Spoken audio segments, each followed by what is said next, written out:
Magandang araw mga kaibigan. Gusto ko lang magbigay ng reaksyon doon sa statement ni Mr. Larry Gadon.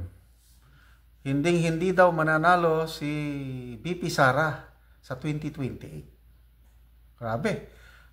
Ano na siya, parang more of a political advisor na siya sa presidente. Hindi na yung advisor on poverty alleviation. Nakikisawsaw na sa politika.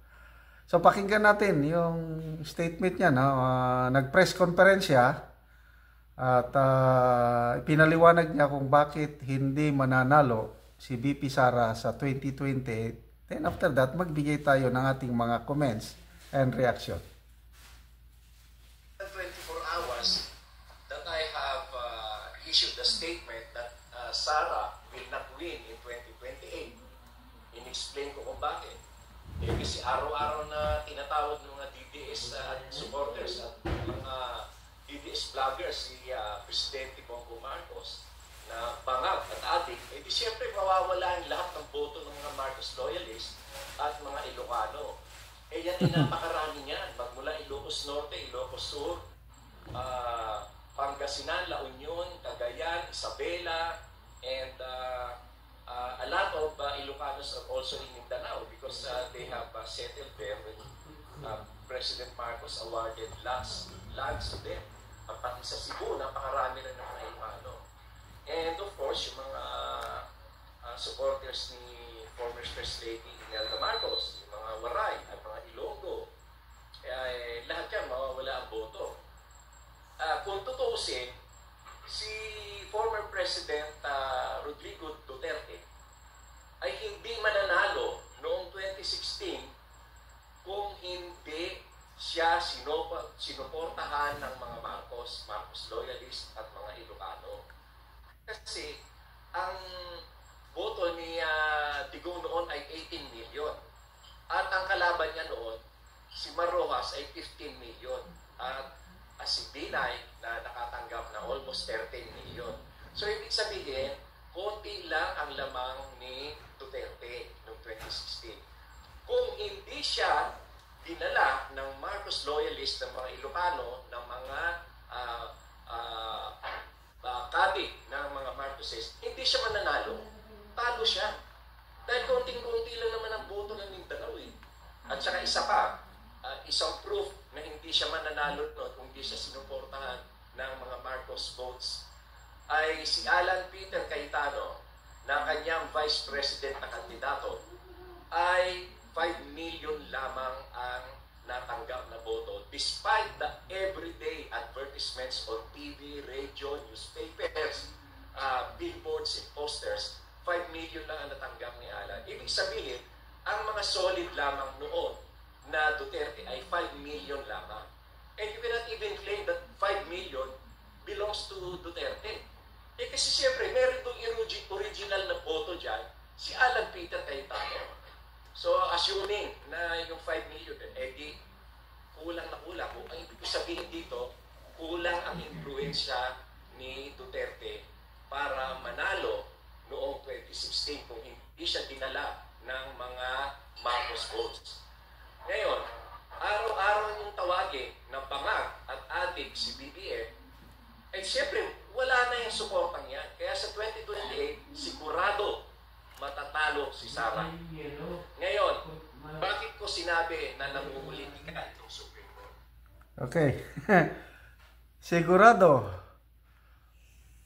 hindi mananalo si Sara sa 2028. Kung ituloy nyo yung kanyang press conference na banggit pa niya na hindi daw makakuha ng 10 million votes si VP Sara by 2028. Sa kanyang computation is nasa 7 million votes lang daw ang boto ni VP Sara sa 2028. Yon ang sabi niya, political math ni Mr. Larry Gadon. Okay. Bakit daw na matatalo? Ang mga Ilocano, mga Marcos loyalist, wala, hindi susuporta kay VP Sara. Okay, mag-comment naman kayo. Mm. Ako, Ilocano. My family, relatives, we consider ourselves Marcos loyalists. Even up to now. Loyalist kami sa mga Marcoses, yung Marcos Sr. and the former First Lady Imelda Marcos. Marami silang nagawang maganda sa ating bansa. Yung Marcos Sr. at saka si First Lady Imelda. Saksi ako, kaming mag-asawa. Kaya ang aming mga anak, ang aming mga apo, sinasabi namin up to now na mabuting presidente si Marcos Sr. So kami, loyalist kami, Ilocano kami. Boboto ba kami kay VP Sara? Yes! Solid kami. So hindi lang aking pamilya, kundi marami akong kakilalang Ilocano. Ang Ilocano ngayon, yung solid north na sinasabi, ano na yan? Butas na o basag na. Marami ng mga yung mga nabudol, mga disgruntled na dismaya, marami na. Kaya napakababaw ang analysis ni Mr. Gadon. Hindi siya pwedeng maging political analyst na hindi siya maging political advisor. Napakababa. Wala siya sa reality. So, mali. Yung sabi niya dahil hindi siya susuporta ng Marcos loyalist kaya matatalo. Mr. Gadon, hindi ka ba nagmamasid sa mga presidential surveys? Parang wala siyang kaalam-alam sa presidential surveys. Sa lahat ng presidential surveys, as early as now, sino ang nangunguna? VP Sara. Sa mga performance ng mga cabinet officials, sino ang most trusted, highest satisfaction rating? Si VP Sara.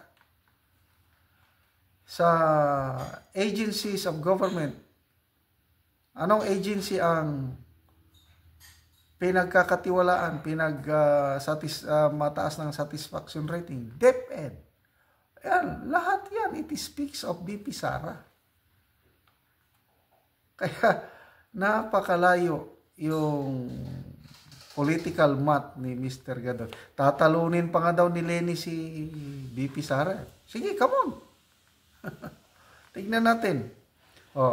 Lenny, Romualdez, sige.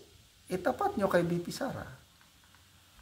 Ngayon, kung matatalo si VP Sara by 2028, bakit kailangan pang nag-propose kayo, Mr. Larry Gadon, ng political amendments?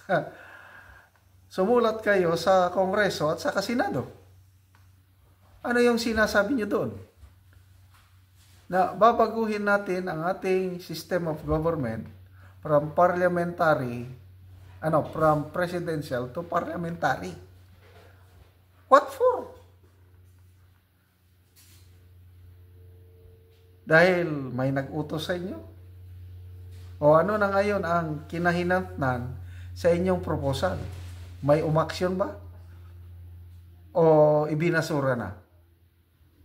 Kaya, grabe, talagang nagpapalakas si Mr.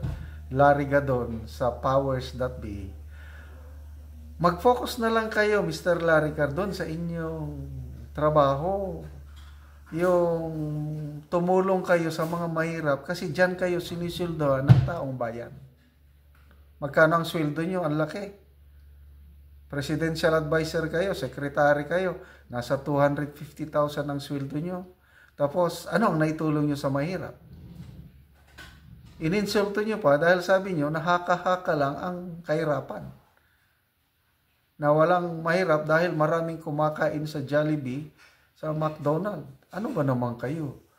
So, anyway, tingnan natin pagdating ng 2028, bring it on. Kung sino ang kandidato ninyo. Romualdez? Leni? Sige. Ang isang political analyst, yung Pulse Asia, Professor Ranjit, sabi niya, pag maraming magkandidato by 2028, sure panalo si BP Sara. Kasi magkawatak-watak ang mga boto, si BP Sara, solid na ang kanyang boto. Napakataas ang boto niya. Ang mass base supporters niya, Mindanao, Luzon, and Visayas, kompleto siya. Kaya nga, in history, Philippine politics history, si BP Sara pa lang nakakuha ng pinaka-highest vote, yung 32 million votes. Good luck, Mr. Larry Gadon, sa iyong political math.